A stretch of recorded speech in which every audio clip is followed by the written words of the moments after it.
Yu-Gi-Oh 101 card review. Here to review a card that is in the new challengers. What we're looking at here is Wonder Balloon. It's a continuous spell card. Description: once per turn, you can send any number of cards from your hand to the graveyard. Place one balloon counter on this card.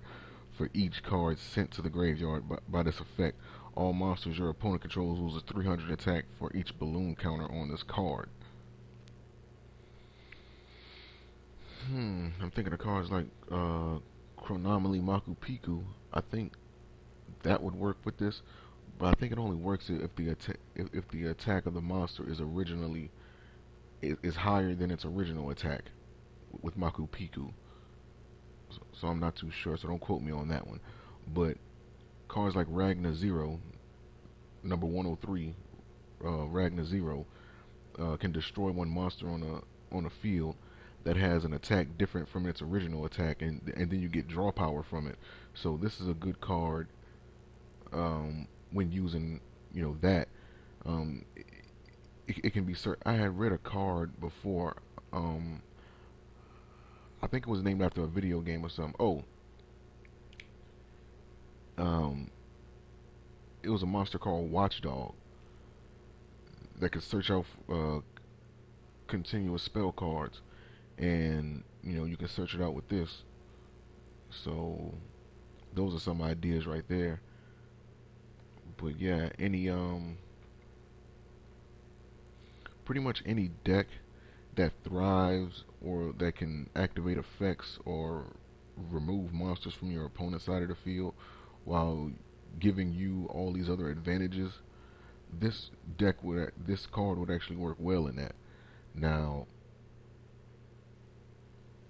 of course, any deck that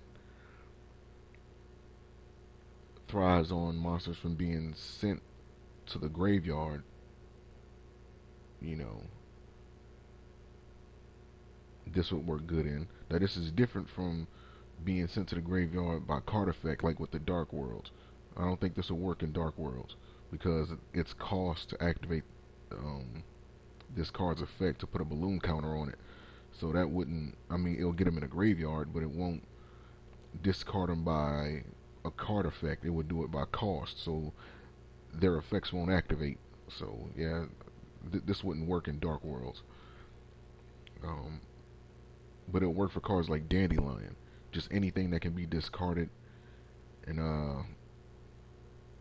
or anything that has an effect that activates when it's sent to the graveyard, like period. Cards like Dandelion, cards like uh, Gem Knight Obsidian, and yeah, like those are the only two that come to mind. But yeah, basically any build that has monsters that thrive off of a monster that has its attack changed from its original attack, then yeah, this would most definitely be a card that you would want to put in there. So, link to this card is going to be in the description. You guys can check it out, and I'll see you for the next card review. Peace.